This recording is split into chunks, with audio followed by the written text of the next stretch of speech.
Hello everybody, video here for you today. This is the No Cap recap of the Curse of Oak Island Season 12, Episode 6 called Hide and Seek. Originally aired December 17th, 2024. If you missed any of my recaps of previous episodes, there's a link to my Oak Island playlist in the upper right. Let's get into it. Previously, on the Curse of Oak Island, people have been looking for an incredible treasure for 229 years.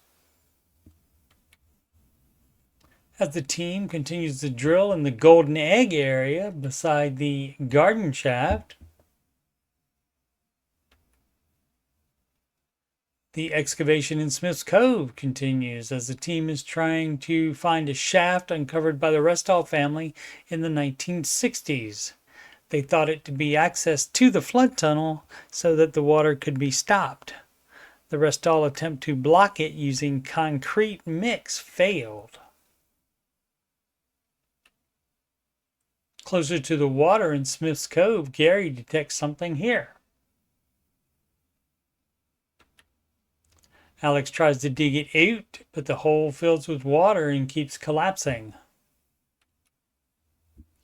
Rick and Peter join them, and the water is pumped out of the now bigger hole.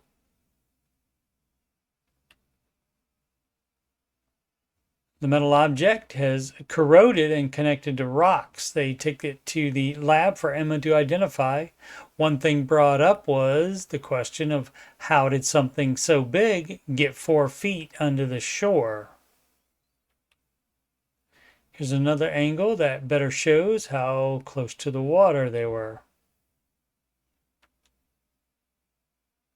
The latest borehole drilled to confirm the ground-penetrating radar interpretation of a void at 127 feet unfortunately just reveals previously undisturbed soil. Dr. Spooner is no longer detecting precious metals in the area north of the baby blob, but they are still in the borehole south. He suggests that the metals may be located in the area of the Hedden and Chapel shafts, which are supposedly very near the original Money Pit shaft. This is what it used to look like.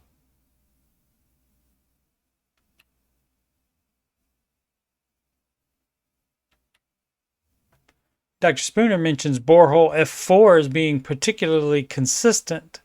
It is theorized that drilling in the south using a methodology that adds water to the borehole dilutes the in situ water and perhaps pushes it north.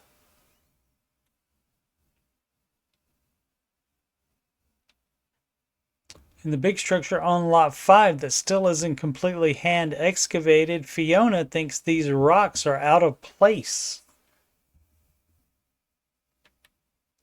After one is removed, she immediately finds many artifacts, including a big pocket of charcoal.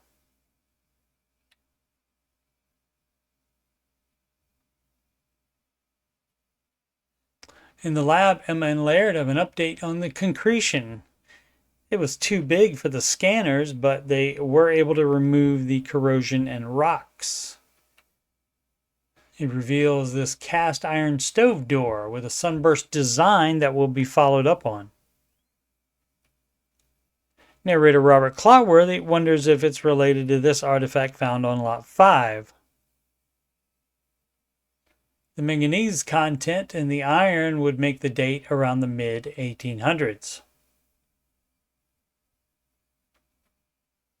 Rick spots wooden boards on the side of the Smith's Cove excavation.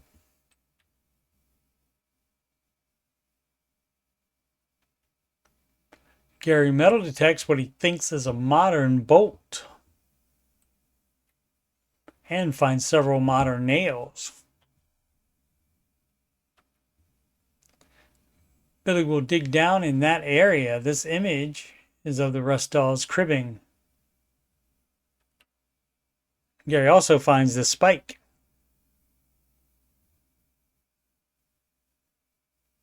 The new borehole is on the edge of the Dunfield 100-foot wide by 140-foot deep dig. That hole was conical and would not have been deep at all on the outer portions.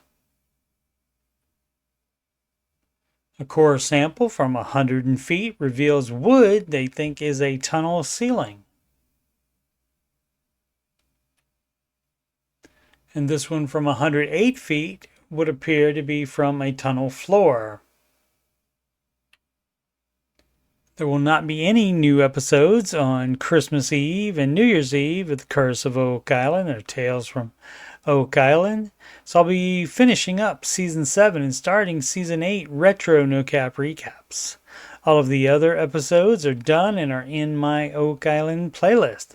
The next new episode is called It's All Your Vault and will air on January 7th, 2025.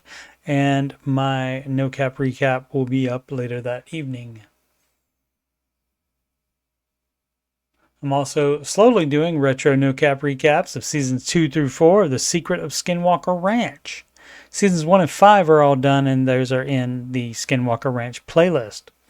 Thank you so much for watching. Please subscribe, like, and comment. Sempre avanti. Merry Christmas. Happy holidays to all.